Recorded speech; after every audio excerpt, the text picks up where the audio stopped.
नमस्कार, स्वागत है आपका द आउटस्टैंडिंग गुरुकुल में। जैसा कि आपको पता होगा कि हम एक नेट जेआरएफ कॉमर्स के लिए कंप्लीटली फ्री बैच चला रहे हैं, जहां पे आपको सारे लेक्चर्स मिलने वाले हैं, वो भी बिल्कुल फ्री।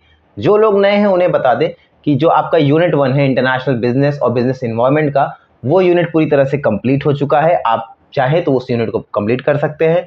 आज हम शुरू करने वाले हैं यूनिट 2, जो कि आपका अकाउंटेंसी का यूनिट होने वाला है, और इस यूनिट को भी हम जल्दी ही कंप्लीट कर देंगे।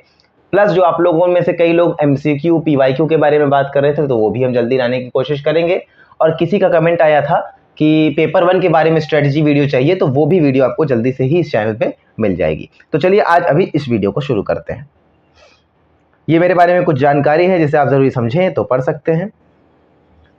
अकाउंटिंग, अब देखिए, क्योंकि आप कॉमर्स के स्टूडेंट हैं तो मैं इतना बेसिक मान के चलता हूं कि अकाउंटिंग की डेफिनेशन जो है, अकाउंटिंग का जो बेसिक कंसेप्ट है वो आपको पता होगा। फिर भी as a part of syllabus मैं आपको ये बता देता हूं। Accounting is the process of, accounting में क्या करेंगे, recording, analysing, summarising and reporting financial transactions. जब भी हम अकाउंटिंग की डेफिनेशन की बात करते हैं, ये वाला पोर्शन जो रिपोर्टिंग वाला पोर्शन है ना, ये अक्सर कई लोग मिस कर देते हैं। तो ये ध्यान रखिए कि जब अकाउंटिंग की बात करें तो अकाउंटिंग डेटा क्या सिर्फ रिकॉर्डिंग है? नहीं, आप डेटा को रिकॉर्ड करते हो। पहले तो आप डेटा को आइडेंटिफाई करते हो, फिर क्या करते हो, डेटा को रिकॉर्ड करते हो, जर्नल वगैरह में एंट्री करते हो, रिकॉर्ड करते हो, फिर क्लासिफाई करते हो। क्लासिफाई करने का मतलब एक जैसे डेटा को एक जैसे ग्रुप में डालते हो। उसके बाद समराइज करते हो, आप बैलेंस शीट बनाएंगे, आप पी&एल बनाएंगे, या आप कैश फ्लो स्टेटमेंट बनाएंगे। ऐसे कोई भी जितने भी फाइनेंशियल स्टेटमेंट्स बनाते हैं, इसमें आप क्या करते हैं, डेटा को समराइज करते हैं। एक बार आपने डेटा समराइज कर लिया, उसके बाद आप क्या करेंगे, उसके बाद आप उस डेटा को स्टडी करते हैं, उस डेटा को एनालाइज करते हैं। एनालाइज करने का मतलब होता है आप उसको इस तरीके से देखते हैं कि आप उसमें से कुछ सॉल्यूशन या कुछ आउटपुट निकाल सके कई लोगों को, और उसके बाद आप डेटा को इंटरप्रेट करते हैं, मतलब उसकी मीनिंग समझने की कोशिश करते हैं। ये सब तो आपने कर लिया। कई लोगों को लगता है कि अकाउंटिंग की डेफिनेशन यहीं पे खत्म हो जाती है, और यहीं पे नेट जैसा जो नेट है वो सवाल पूछ लेता है। तो आपको ये याद रखना है कि कम्युनिकेटिंग डेटा को आपने बनाया है, फाइनेंशियल स्टेटमेंट बना लिया है, बैलेंस शीट बना ली है, वहीं पे अकाउंटिंग खत्म नहीं होती। उस बैलेंस शीट को आपको पब्लिक को, या जो यूजर्स ऑफ डेटा हैं, जो बोर्ड ऑफ डायरेक्टर्स हैं, या जो शेयर होल्डर्स हैं, टैक्स अथॉरिटीज हैं, उनको डेटा कम्युनिकेट भी करना है। ये भी अकाउंटिंग प्रोसेस का पार्ट होता है। तो ये अकाउंटिंग की डेफिनेशन दी है आपके समझने के लिए, आप जिसे पढ़ सकते हैं। और ये सारी कैरेक्टरिस्टिक्स ऑफ अकाउंटिंग है, जो कि स्टेप्स को मैंने कैरेक्टरिस्टिक्स के फॉर्म में डाल दिया ताकि आपको थोड़ा समझने में भी आसानी हो, और अगर इनमें से कोई कैरेक्टरिस्टिक्स पूछ सके तो आप लिख भी सकते हैं। आइए अगले की बात करते हैं, ब्रांचेज ऑफ अकाउंटिंग। क्या यही 4 ब्रांचेज ऑफ अकाउंटिंग है? तो ऐसा नहीं है, लेकिन ये कुछ मेजर ब्रांचेज है। फाइनेंशियल अकाउंटिंग, ये क्या करता है, records and classifies the companies financial transaction and prepares financial statements. जो हम लोग बैलेंस शीट और कैश फ्लो स्टेटमेंट ये सब पढ़ते हैं, this is part of financial accounting, जहां पे हम फाइनेंशियल अकाउंटिंग की बात करते हैं। जो फाइनेंशियल ट्रांजैक्शन जितने भी एक कंपनी में हुए, अगर आप उसको रिकॉर्ड कर रहे हैं, क्लासिफाई कर रहे हैं, इंटरप्रेट कर रहे हैं, एनालाइज कर रहे हैं, कम्युनिकेट कर रहे हैं, तो वो है फाइनेंशियल अकाउंटिंग। तो फिर मैनेजरियल अकाउंटिंग क्या होगी? बस नाम से ही अकाउंटिंग का मतलब समझना है। मैनेजरियल अकाउंटिंग मतलब ऐसी अकाउंटिंग जो किसको हेल्प करेगी, मैनेजर्स को हेल्प करेगी। अच्छा, मैनेजर्स करते क्या है, किसी भी कंपनी में मैनेजर्स क्या करते हैं, मैनेजर्स करते हैं डिसीजन मेकिंग का काम। इसका मतलब मैनेजरियल अकाउंटिंग या मैनेजमेंट अकाउंटिंग जो है वो डिसीजन मेकिंग में हेल्प करती है। ठीक है, इसमें जैसे आप बजटिंग, अगर आप बजट बनाना चाह रहे हैं, पहले से फोरकास्ट करना चाह रहे हैं कि कितना सामान आना चाहिए, क्या प्रोडक्शन कॉस्ट होनी चाहिए, कॉस्ट एनालिसिस करना चाह रहे हैं, फाइनेंस एनालिसिस करना चाह रहे हैं, ऐसा कोई भी डिसीजन लेना चाह रहे हैं, तो उसके लिए मैनेजरियल अकाउंटिंग इंपॉर्टेंट होती है। कॉस्ट अकाउंटिंग जो है वो मैनेजरियल अकाउंटिंग का एक पार्ट है। इसमें क्या होता है, इसमें हम सारे कॉस्ट रिलेटेड चीजों की बात करते हैं। जैसे आपको मैनेजरियल डिसीजन तो लेने हैं, पर वो और भी डिसीजन हो सकते हैं। पर जब कॉस्ट अकाउंटिंग की बात करते हैं तो हम केवल उन डिसीजन की बात करते हैं जो कॉस्ट को कंट्रोल करने में, कॉस्ट कंट्रोलिंग के लिए, कॉस्ट रिडक्शन के लिए, या कॉस्ट एसर्टेनमेंट के लिए, कॉस्ट को समझने के लिए, कॉस्ट निकालने के लिए प्रोडक्ट की जो अकाउंटिंग की जाती है, that is cost accounting. Social responsibility accounting क्या होती है? तो सोशल रिस्पॉन्सिबिलिटी अकाउंटिंग के लिए आपने पिछली यूनिट में भी कंसेप्ट पढ़ा है, सीएसआर का। मतलब जब आप जहां पे फर्म ये समझता है कि हम सारा रिसोर्सेज जो है वो सोसाइटी से ले रहे हैं, तो अल्टीमेटली हमारी ये रिस्पॉन्सिबिलिटी बनती है कि हम सोसाइटी को कुछ पे बैक करें। तो उस पे बैक के खर्चे का एस्टिमेट लगाने के लिए कितना एक बिजनेस, अब मान लीजिए कोई बिजनेस है, तो वो कैसे ये तय करेगा कि मैं समाज के प्रति 500 रुपये खर्च करूंगा, 5 लाख करूंगा, या 5 करोड़ करूंगा? तो उसके लिए कोई तो पैमाना होना चाहिए। तो ये एक इवोल्यूशनरी फील्ड ऑफ अकाउंटिंग है, जिसपे भी काम भी चल रहा है।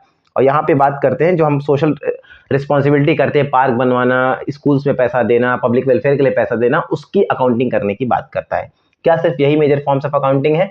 तो नहीं, पर अभी आपको सिर्फ ये 4 पढ़नी है। बाद में आपके अब जब इससे आगे आप जाएंगे तो आप पढ़ेंगे HR अकाउंटिंग यानी ह्यूमन रिसोर्स से जुड़ी अकाउंटिंग, आप पढ़ेंगे ग्रीन अकाउंटिंग जो आज के टाइम पे बहुत पॉपुलर हो रही है, एक कंसेप्ट है फॉरेंसिक अकाउंटिंग का, वो इन्वेस्टिगेशन के काम आती है। ऐसे बहुत सारी अकाउंटिंग है, लेकिन आप ये पढ़ेंगे इस यूनिट के लास्ट में क्योंकि इनको डिटेल में पढ़ना होगा।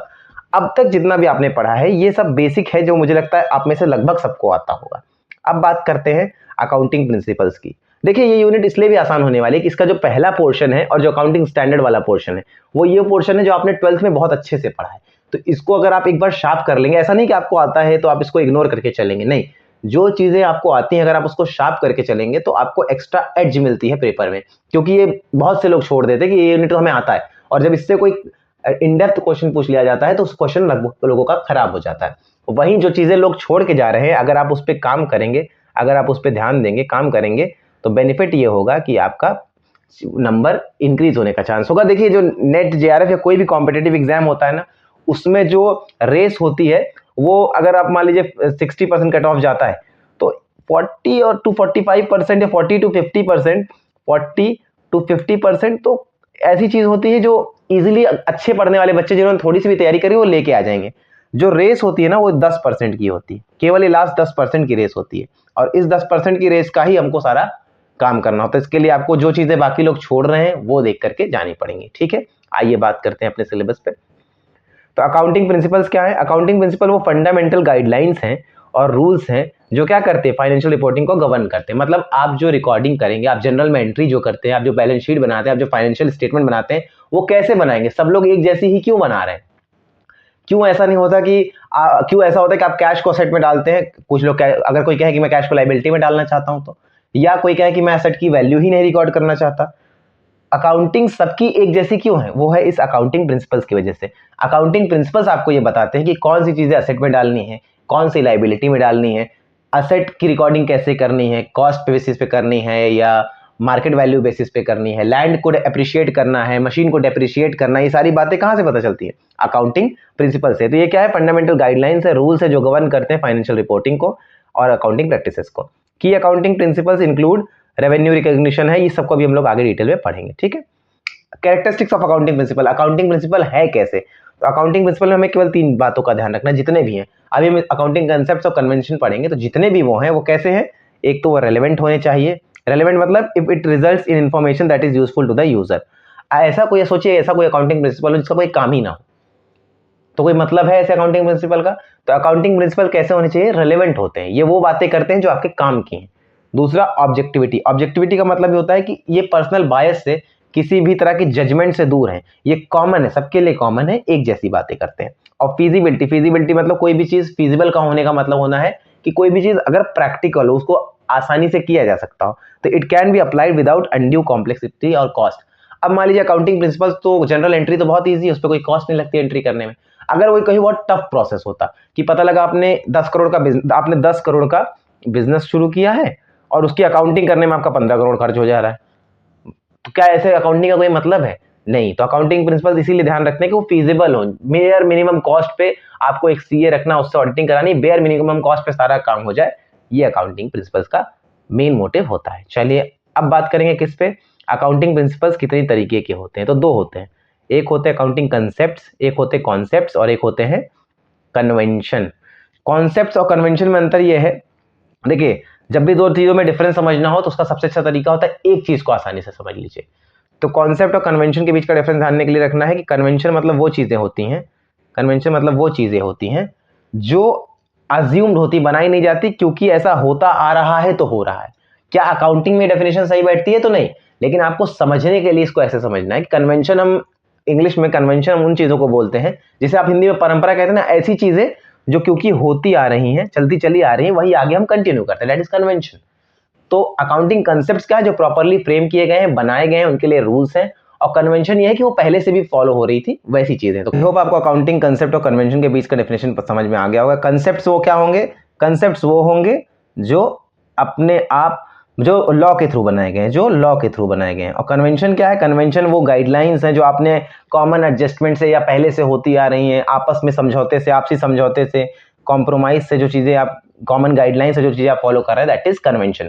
कंसेप्ट क्या है? कंसेप्ट को फॉलो करना कंपलसरी है, तो जी कंपलसरी, क्योंकि this is because of law. Law के थ्रू ये बनाया गया, प्रॉपर तरीके से बनाए गए हैं, इसके लिए एक लॉ है जिसकी वजह से इम्प्लीमेंट होता है, कंपनीज एक्ट में इनके बारे में बोला गया होगा, तब ये कंसेप्ट लीगल हो जाते हैं। वही कन्वेंशन क्या है, कन्वेंशन भी आपको फॉलो करने हैं, पर वो ऐसी जनरल बातें हैं जो आप जनरली आपसी एग्रीमेंट से कर लेते हैं, उसके लिए किसी लॉ की जरूरत नहीं। ठीक है, अब बात करते हैं कंसेप्ट क्या क्या है। तो देखिए इस आज की क्लास में कंसेप्ट और कन्वेंशन ही मेजर होने वाले हैं।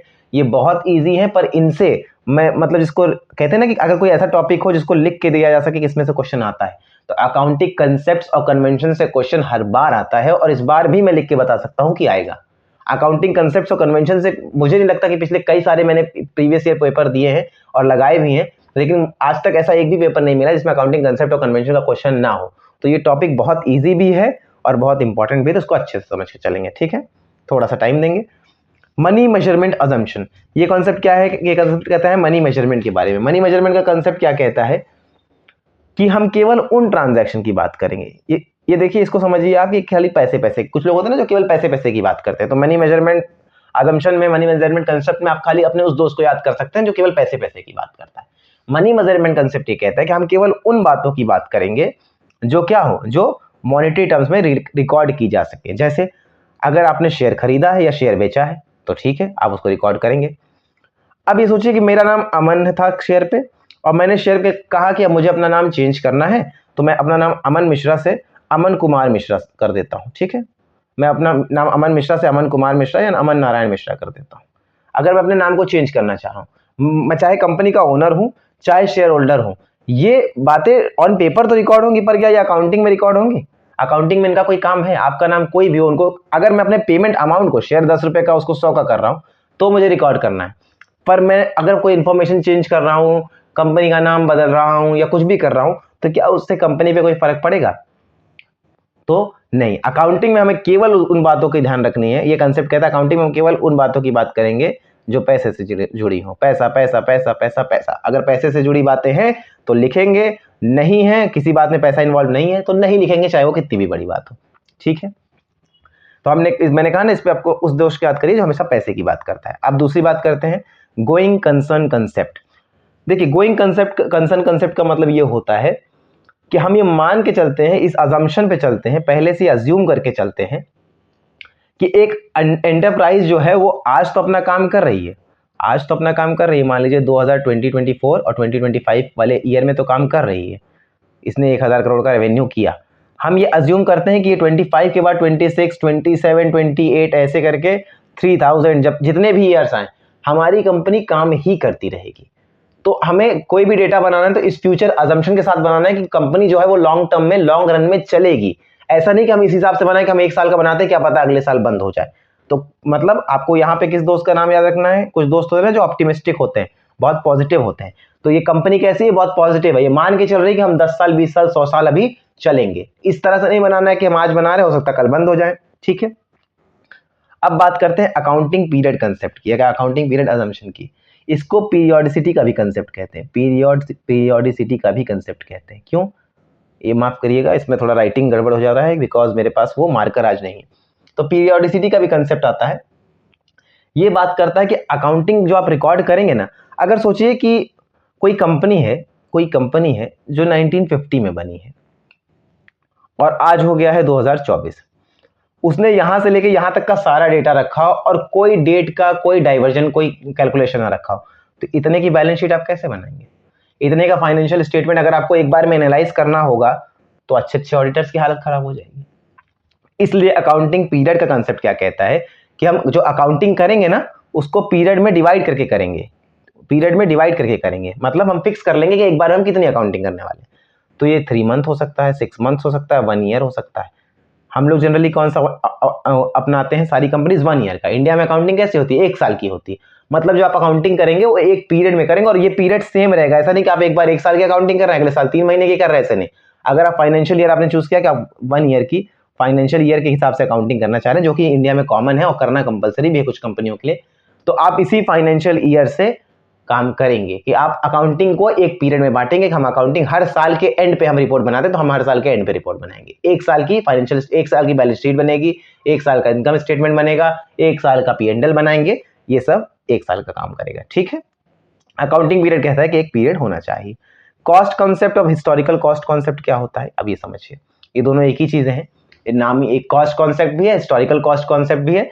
हिस्टोरिकल कॉस्ट कॉन्सेप्ट से ही आपको याद रखना है। ये बातें ये कहते हैं कि अगर आपके पास कोई भी एसेट है, कोई भी चीज़ है, मान लीजिए आपके पास एक मशीन है जिसकी आज कीमत, वैसे तो मशीनें डिप्रिशिएट होती हैं, आज मानने के लिए मान लीजिए मशीन है कोई भी प्रॉपर्टी जिसकी आज कीमत 20,000 है, लेकिन जब आपने खरीदा था तो वो 10,000 की थी। तो क्या मान लीजिए आपने अब आप बुक्स को रिन्यू कर रहे हैं, आप पुराना ईयर खत्म हो गया, आप अप्रैल में है 2024 की, आपको नई बुक्स बनानी है, तो आप उसको किस प्राइस पे लिखेंगे? तो हिस्टोरिकल कॉन्सेप्ट ये कहता है, हिस्टोरिकल कॉस्ट कॉन्सेप्ट ये कहता है कि हिस्टोरिकल प्राइस पे, हिस्ट्री की प्राइस पे, पिछली प्राइस पे, जिस प्राइस पे हमने उस मशीन को लिया था या जिस प्राइस पे हमने उस एसेट को या उस लाइबिलिटी को लिया था, हम उसको उसी पे रिकॉर्ड करेंगे। इसमें कोई कंफ्यूजन है किसी को? और इनमें से जितनी भी चीजें आप समझ रहे हैं, अगर कोई कंफ्यूजन आती है तो बिल्कुल भी हेजिटेट करने की जरूरत नहीं है, आप कमेंट सेक्शन में सवाल पूछ सकते हैं। हम लोग कोशिश करते हैं कि इजीली उसका जवाब वहां पे दे दिया जाए, और अगर वहां पे आपको रिप्लाई नहीं मिलता, वैसे वहां पे आपको रिप्लाई मिल ही जाएगा। अगर कोई ऐसा कंसेप्ट होगा जिसके लिए आपको डिटेल्ड रिप्लाई या डिटेल्ड जवाब देने की कोशिश करनी होगी, तो उसके लिए मैं सेपरेट वीडियो डाल देता हूँ। तो आपको परेशान होने की जरूरत नहीं। जो भी चीज ना समझ में आए, आप बिल्कुल ऐसा समझिए, भले ये कोर्स फ्री है, लेकिन आप ऐसा समझिए कि आप इस कोर्स को एकदम पैसे देके कर रहे हैं। अगर आपको कोई चीज नहीं समझ में आ रहा, तुरंत पूछिए, एकदम फ्री माइंड से पूछिए कि हमको ये चीज समझ में नहीं आई, इस चीज को आप ऐसे एक्सप्लेन कर दीजिए, या मुझे इसमें ये डाउट है। चलिए अब आगे की बात करते हैं। अगला है dual aspect concept. Dual aspect concept ये कहता है, डुअल एस्पेक्ट कंसेप्ट ये कहता है कि हर एंट्री का, हर ट्रांजैक्शन का, एवरी ट्रांजैक्शन के दो इफेक्ट होते हैं। अब इसको समझने के लिए ऐसे समझ लीजिए कि आपने मान लीजिए कोई एसेट खरीदा है, तो आपका एसेट बढ़ा होगा, आपने कोई एसेट खरीदा है तो, पर कैसे खरीदा होगा? कैश ना, तो कैश कम हुआ होगा। अकाउंटिंग में सिंपल सा प्रिंसिपल, आप 12th से जनरल एंट्री करते आए हैं, हर एंट्री में दो चीजें होती थी ना, तो इस सिंपल सा डुअल एस्पेक्ट कंसेप्ट में इतना कहता है कि हर ट्रांजैक्शन का, जो भी फाइनेंशियल ट्रांजैक्शन होगा, उसका दो जगह पे इंपैक्ट आएगा ही आएगा। अगर आपकी कोई एसेट बढ़ रही तो कहीं ना कहीं आपकी उसमें कैपिटल में या लायबिलिटी में कोई ना कोई फर्क पड़ा होगा। ठीक है, ये तो इंटर एसेट ट्रांजैक्शन है, एसेट बढ़ा, एसेट घट गया, ऐसे ट्रांजैक्शन एसेट लायबिलिटीज के बीच में भी होते हैं। कहीं पे भी ट्रांजैक्शन, मतलब दो जगह आपको उसका इंपैक्ट देखने को मिलेगा, डुअल एस्पेक्ट। अब इन ऐसे दोस्तों को क्या कहते हैं वो मैं एग्जांपल नहीं बताऊंगा, वो खुद आप अपने दिमाग में रख सकते हैं। अब लास्ट बात करते हैं रेवेन्यू रिकॉग्निशन कंसेप्ट की। रेवेन्यू रिकॉग्निशन कंसेप्ट क्या कहता है कि रेवेन्यू रिकॉग्निशन कंसेप्ट ये कहता है, बहुत ध्यान से सुनिएगा, ये बहुत इंपॉर्टेंट कंसेप्ट है, ये बहुत कैसा कंसेप्ट है जो आपके काम आने वाला है। रिकॉग्निशन, अगर रेवेन्यू रिकॉग्निशन का मतलब अगर आपको सिंपल इंग्लिश आती होगी तो आप बस इतना समझ सकते हैं कि रेवेन्यू को क्या करना है? रिकॉग्नाइज करना है, पहचानना है। जब आप इसको एएस में पढ़ेंगे ना, अकाउंटिंग स्टैंडर्ड में भी आगे पढ़ेंगे अगली किसी वीडियो में, तो आपको और अच्छे से समझ में आएगा। रेवेन्यू रिकॉग्निशन का मतलब हमें बस इतना ध्यान रखना है कि जो रेवेन्यू हुआ है, जो कमाई हुई है, उसको इनकम स्टेटमेंट में, उसको इनकम स्टेटमेंट में क्या करना है? रिकॉर्ड करना है। रेवेन्यू को रिकॉग्नाइज करना है, रिकॉर्ड करना है। ठीक है, अब अगले कंसेप्ट की बात करते हैं, तो वो है रिकॉग्निशन कंसेप्ट के बाद होना चाहिए था मैचिंग कंसेप्ट। चलिए कोई बात नहीं, मैचिंग वाला यहाँ चलिए मैचिंग कंसेप्ट आप पहले समझ लीजिए, एक्रूवल, क्योंकि रेवेन्यू के साथ आपको मैचिंग कंसेप्ट इजीली समझ में आएगा। रेवेन्यू मैचिंग कंसेप्ट ये कहता है कि मान लीजिए ये 2023 की बैलेंस शीट है, ये 2024 का ट्रांजैक्शन है। अब अगर 2023 में मेरा 20,000 का प्रॉफिट हुआ था, ठीक है, 2023 में क्या हुआ था? मेरा 20,000 का प्रॉफिट हुआ था। आप ये मान के चला करिए कि आप क्लास में पढ़ रहे हैं, तो कोशिश करिए कि जो चीजें मैं रिपीट करवाता हूँ या जो चीजें मैं बोलने को बोलता हूँ, वो चीजें आप, भले घर वाले आपको पागल समझे, लेकिन आप उस चीजों को बोलने की कोशिश किया करिए। उससे क्या होगा ना, आपके दिमाग में वो चीजें आएंगी। तो ये मान लीजिए आपका 20,000 का प्रॉफिट हुआ था, या इसको मैं और सिंपल कर देता हूँ, प्रॉफिट अगर मैं हटा दूं क्योंकि आप कंफ्यूज हो सकते हो। मान लीजिए 2023 है, इसमें आपने 10,000 का एक्सपेंस किया है, ठीक है, और रेवेन्यू 2024 का है, 2024 में आपका प्रॉफिट हुआ है या रेवेन्यू हुआ है। इन दोनों ट्रांजैक्शन का आपस में कोई लेना देना नहीं है। मैचिंग कंसेप्ट ये कहता है कि अगर कोई एक्सपेंस हुआ है किसी अकाउंटिंग पीरियड में, तो उसी अकाउंटिंग पीरियड के, इसको अगर 10,000 को लिखना है तो इसको इसी अकाउंटिंग पीरियड के रेवेन्यू से एडजस्ट करना होगा, उसी अकाउंटिंग पीरियड के रेवेन्यू के साथ मिला करके देखना होगा। उसे नेक्स्ट या पिछले रेवेन्यू से कोई लेना देना नहीं है। मतलब एक अकाउंटिंग पीरियड का, सिंगल अकाउंटिंग पीरियड का, 2023 की अगर हम बात करें तो इसी का एक्सपेंस और इसी का रेवेन्यू आपस में डील होगा। तभी आप, जाहिर सी बात है, अगर आप बाकी सारे खर्चे और बाकी जगह से रेवेन्यू ले लेंगे तो आप हमेशा प्रॉफिट में होंगे, लेकिन एक्चुअली में तो आप नहीं होंगे। तो एक्सपीरियंस और रेवेन्यू दोनों किस पीरियड के होने चाहिए? मैच करने चाहिए। क्या करने चाहिए? मैच करने चाहिए। मैचिंग कंसेप्ट यही कहता है, मैच करने चाहिए, एक ही पीरियड के होने चाहिए। अब बात करते हैं उस कंसेप्ट की, इसे कहते हैं एक्रूवल कंसेप्ट। एक्रूवल कंसेप्ट क्या कहता है कि जैसे ही कोई ट्रांजैक्शन अकर होता है उसी समय हम उसको रिकॉर्ड कर लेते हैं। ठीक है, कोई ट्रांजैक्शन अकर हुआ 24 तारीख को और आपने उसको 24 को ही रिकॉर्ड कर लिया, दिस इज एक्रूवल कंसेप्ट। इसके ही अपोजिट में एक कंसेप्ट और आता है, एक तो है एक्रूवल कंसेप्ट। एक्रूवल कंसेप्ट में हमेशा ध्यान रखना है कि जैसे होगा, फर्स्ट हमारे जीवन का लक्ष्य क्या है? ट्रांजैक्शन को रिकॉर्ड करना है। जैसे ही ट्रांजैक्शन हुआ हम तुरंत उसको क्या करेंगे? रिकॉर्ड कर लेंगे। 24 का ट्रांजैक्शन है, 24 को रिकॉर्ड कर लिया। 25 का ट्रांजैक्शन है, 25 को रिकॉर्ड कर लिया। इससे हमें कोई फर्क नहीं पड़ता कि इस ट्रांजैक्शन के बदले में हमें पैसा मिला है कि नहीं मिला। मतलब सेल हुई, आज मेरी 10,000 की सेल हुई, मैं कोई प्रोडक्ट बेचता हूँ, मान लीजिए मैं टी शर्ट बेचता हूँ, आज मेरी 10,000 की सेल हुई। ठीक है, इस 10,000 की सेल को मैं आज ही रिकॉर्ड कर लूंगा, इससे कोई फर्क नहीं पड़ता कि ये पैसा मुझे अभी रिसीव हुआ है या नहीं रिसीव हुआ। कोई कंफ्यूजन नहीं। दूसरे कुछ लोग होंगे जो कहेंगे मैं ऐसे रिकॉर्ड नहीं करना चाहता, तो उनके लिए कौन सा कंसेप्ट है? उनके लिए कंसेप्ट है कैश कंसेप्ट। कैश कंसेप्ट कहता है कि हम सेल हुई या नहीं हुई इससे हमें फर्क नहीं पड़ता, जब पैसा मिलेगा, जब कैश आएगा, जिस दिन ये 10,000 आएगा या जिस दिन हमारे हाथ में कैश आ गया, जिस दिन हमारे हाथ में पैसा आ गया, यहाँ पे कैश का मतलब कैश बैंक दोनों, जिस दिन हमारे हाथ में पैसा आ गया उस दिन हम उसको रिकॉर्ड करेंगे। तो मुझे लग रहा है कि बहुत आसानी से, ये बहुत कंफ्यूजिंग तो नहीं है, आपको आसानी से समझ में आना चाहिए एक्रूवल कंसेप्ट और कैश कंसेप्ट के बीच का डिफरेंस। एक्रूवल कंसेप्ट कहता है ट्रांजैक्शन हुआ, हमने उसको रिकॉर्ड कर लिया। कैश ट्रांजैक्शन क्या कहता है? ट्रांजैक्शन हुआ, हमसे कोई मतलब नहीं, कैश आया, हमने उसको रिकॉर्ड किया। ठीक है, कोई दिक्कत, कोई परेशानी? बात करते हैं ऑब्जेक्टिविटी कॉन्सेप्ट पे। ऑब्जेक्टिविटी कॉन्सेप्ट एक बचा हुआ है। ये कॉन्सेप्ट क्या कहता है? ये बस वही कहता है कि आपको ऑब्जेक्टिव होना है, पर्सनल बायस से।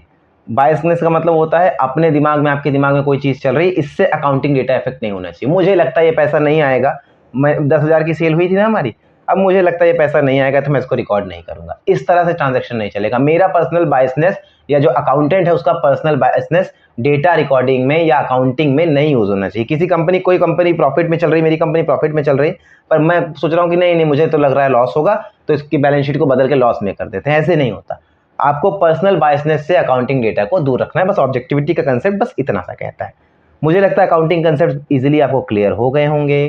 कुछ नहीं समझ में आता है तो आप कमेंट सेक्शन में बिल्कुल पूछ सकते हैं। अब बात करते हैं इसके दूसरे पोर्शन की, यानी अकाउंटिंग कन्वेंशन की। अकाउंटिंग कन्वेंशन क्या है? मैंने बताया एक कस्टम है, ये जनरली एक्सेप्टेड प्रैक्टिस है, कोई लॉ नहीं है, ये जनरली एक्सेप्टेड प्रैक्टिस है जो अडॉप्ट की जाती है।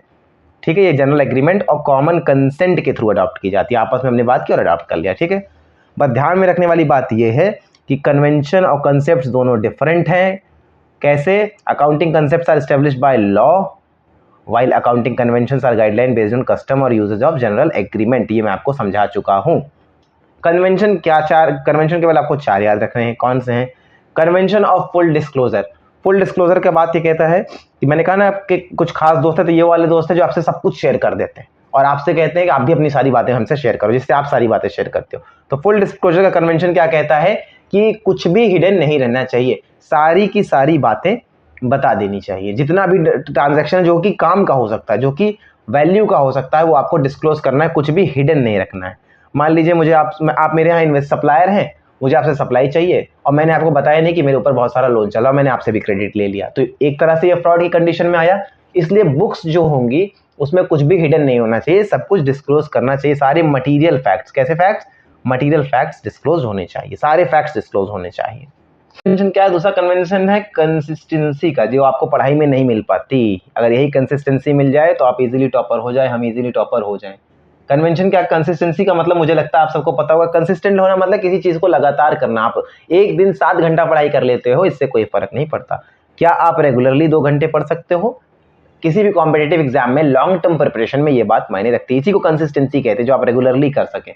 अकाउंटिंग के केस में कंसिस्टेंसी क्या है कि आपको जो मेथड्स हैं उसको बदलना नहीं है कि आज तो हम डेप्रिसिएशन रिटर्न डाउन वैल्यू पे चार्ज कर रहे हैं, अगले साल हम डेप्रिसिएशन स्ट्रेट लाइन मेथड पे चार्ज करेंगे। ऐसे नहीं होगा। अगर आपने कोई प्रैक्टिस अपनाई है तो उसी प्रैक्टिस को आपको कंसिस्टेंटली अपनाना है। आज मैं 1 साल का रिकॉर्ड बना रहा हूँ, अगले साल 6 महीने का बनाऊंगा। इस तरह से कोई, अभी आज मैं एक्रूवल कंसेप्ट पे रिकॉर्डिंग कर रहा हूँ, अब ये दोनों भी आप समझ चुके हैं इसलिए मैं एग्जांपल दे सकता हूँ। कल से मैं कैश पे करूंगा, ऐसे नहीं होगा। आपको कंसिस्टेंट रहना। जो अकाउंटिंग प्रैक्टिस आपने अडॉप्ट की है वही अकाउंटिंग प्रैक्टिसेस आपको लेके चल रही हैं। अब चलिए मैं आपके लिए एक होमवर्क का काम कर देता हूँ, नहीं होगा तो मैं बाद में खुद बता दूंगा। आपको ये बताना कि कंसिस्टेंसी का कंसेप्ट क्यों हुआ होगा, क्यों मैं एक ही तरह से रिकॉर्ड करूँ, क्यों नहीं मैं अलग अलग कर लेता, क्या प्रॉब्लम आएगी, आपको कमेंट सेक्शन में बताना है, ठीक है। अब बात करते हैं convention of conservation of prudence की। Convention of conservation of prudence, conservation वाले को ही प्रूडेंस कहते हैं। ये कंसेप्ट ये कहता है, ये बहुत समझदार कंसेप्ट है, लाइफ के लिए सबसे समझदार कंसेप्ट कौन सा है तो याद रखिएगा, इसीलिए इसको प्रूडेंस का कंसेप्ट कहते हैं, कंसेप्ट ऑफ कंजर्वेशन। ये कहता है कि ऐसे जितने भी लॉसेज हैं जो आपको लगता है कि हो सकते हैं, लॉसेज हैं कैसे, आपको लग रहा है कि शायद ये लॉस हो जाए, तो उसको क्या करिए, रिकॉर्ड कर लीजिए। All anticipated losses should be recorded. जो भी लॉस आपको ऐसा लग रहा है कि आज से 6 महीने बाद, 15 दिन बाद, 20 दिन बाद मेरा ये घाटा हो सकता है, साल भर बाद मेरा ये घाटा हो सकता है, उसको आज ही रिकॉर्ड कर लीजिए। लेकिन अगर कोई गेन है, कोई प्रॉफिट है, वो अभी तक हुआ नहीं, आपको लग रहा है कि शायद 6 महीने बाद हो जाएगा, तो उसको रिकॉर्ड करने की ज़रूरत नहीं है। बहुत सिंपल सी लाइन है, हमेशा याद करनी है, रट लीजिए इसको। कन्वेंशन का कंसेप्ट क्या कहता है कंजर्वेशन का, कि all anticipated losses should be recorded in the books of accounts but all anticipated gains या प्रॉफिट शुड बी इग्नोर्ड। अगर कोई गेन होने वाला है भविष्य में उसको भूल जाइए, नहीं होने वाला पता नहीं, जब होगा तब लिखेंगे। लेकिन अगर कोई लॉस होने वाला है तो लिख लीजिए। क्यों? क्योंकि लॉस के लिए आपको प्रोविजन बनाना होगा। अगर फायदा हो जाएगा तब तो कोई बात ही नहीं, प्रॉफिट बढ़ जाएगा आपका, इसमें तो कोई बुराई नहीं। लेकिन अगर कोई लॉस होना है, आपको अंदाजा लग रहा है, और अगर आप उसके लिए प्रोविजन नहीं बनाएंगे तो अल्टीमेटली आपका प्रॉफिट, आपका बैलेंस शीट इफेक्ट होगा बाद में। तो इसलिए अगर कोई लॉस लगता है फ्यूचर में होने वाला है तो उसको रिकॉर्ड कर लीजिए, उसके लिए प्रोविजन बना लीजिए। पर अगर कोई गेन लगता है तो उसको भी इग्नोर करके चलिए, जब होगा तब देखा जाएगा, ठीक है।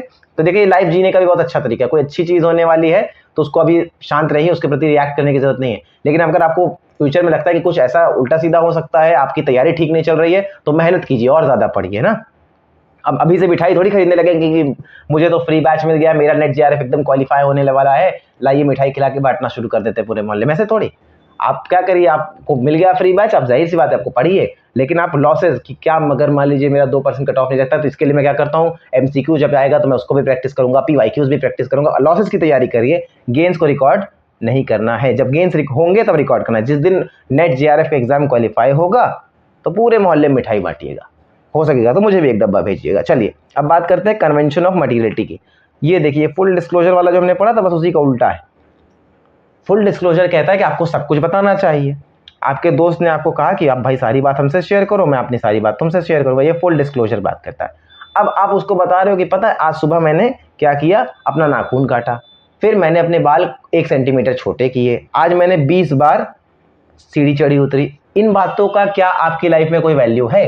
नहीं। तो वैसे अकाउंटिंग में मटीरियलिटी का कंसेप्ट ये कहता है कि आपको सारी बातें तो बतानी जो फुल डिस्क्लोजर में कही, वो बात तो ठीक है, लेकिन कैसी जानकारी बतानी, केवल मटीरियल जानकारी, केवल ऐसी जानकारी जो काम की हो, बिना मतलब की बेकार की जानकारी जिससे किसी का कोई फायदा या नुकसान होने वाला नहीं है, ऐसी जानकारी को शेयर करके कोई फायदा नहीं। क्यों? क्योंकि आपका डेटा खराब करेंगी, रिसोर्सेज खराब करेंगी, टाइम वेस्ट करेंगे। तो टाइम वेस्ट नहीं करना है। कैसी इंफॉर्मेशन देनी है? मटीरियलिटी का कंसेप्ट, मटीरियलिटी से मटीरियल निकाल लीजिए। मटीरियलिटी का कंसेप्ट कहता है केवल मटीरियल इंफॉर्मेशन, केवल वो जानकारी जो बहुत इंपॉर्टेंट है, जो मटीरियल है, बस उसी को डिस्क्लोज करना है।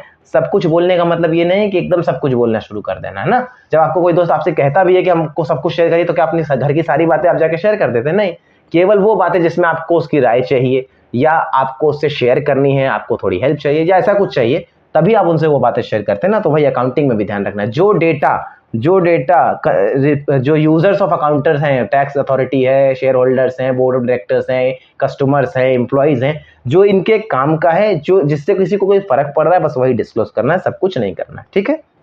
तो क्या अगर कोई पूछे कि क्या ये दोनों एकदम अपोजिट है, इनके उल्टा है, मटीरियलिटी का कंसेप्ट फुल डिस्क्लोजर को खत्म कर देता है? नहीं, मटीरियलिटी का कंसेप्ट फुल डिस्क्लोजर में एक दिमाग ऐड करता है कि अगर आपको कह दिया गया फुल डिस्क्लोजर तो आप उठा के सारी कहानी लिखने लगे, ऐसा नहीं। सारी बातें तो आपको बतानी है, पर इतना ध्यान रखना है कि उन बातों का कोई मतलब भी होना चाहिए, ठीक है। ये अकाउंटिंग कंसेप्ट्स और कन्वेंशन वाली वीडियो थी। यूनिट 2 में ये आपका पहला लेक्चर था। यूनिट 2 हम पूरा कंप्लीट करने वाले हैं। अगर कुछ लोग सितंबर वाले एग्जाम के लिए कोशिश कर रहे हैं तो उसके लिए, जो एग्जाम हो रहा है उसके लिए हम लोगों ने मैराथन सेशंस डाल दिए हैं। हमारा एक टेलीग्राम चैनल है द आउटस्टैंडिंग गुरुकुल, सर्च करेंगे टेलीग्राम पे मिल जाएगा। इस चैनल को ज्वाइन कर लीजिए, वहां आपको पीडीएफ वगैरह, अपडेट्स वगैरह मिल जाएंगे। चैनल को सब्सक्राइब कर लीजिए, बेल आइकन दबा लीजिए और रेगुलरली पढ़िए। जो कमेंट करने को कहा जाए कमेंट करने की आदत डालिए, या सवाल अगर आपको दिमाग में कोई आता है तो उसको पूछने की आदत डालिए, और रेगुलरली वीडियोस को पढ़िए। मुझे पता है कि मैं जो आपको कंटेंट दे रहा हूँ, मैंने 3 बार एग्जाम खुद क्वालिफाई किया है, तो मुझे पता है जब आपको कंटेंट दे रहा हूँ ये बहुत ही हाई क्वालिटी का कंटेंट है। पेड बैचेस में भी आपको ऐसा कंटेंट मिलना मुश्किल है। तो इस फायदे का, इस मौके का यूटिलाइजेशन करिए, पढ़िए आप, ताकि आप नेट क्वालिफाई कर सकें। तो आप भी खुश हो, थोड़ा हम भी खुश हो। ठीक है, मिलते हैं नेक्स्ट लेक्चर में, तब तक के लिए थैंक यू।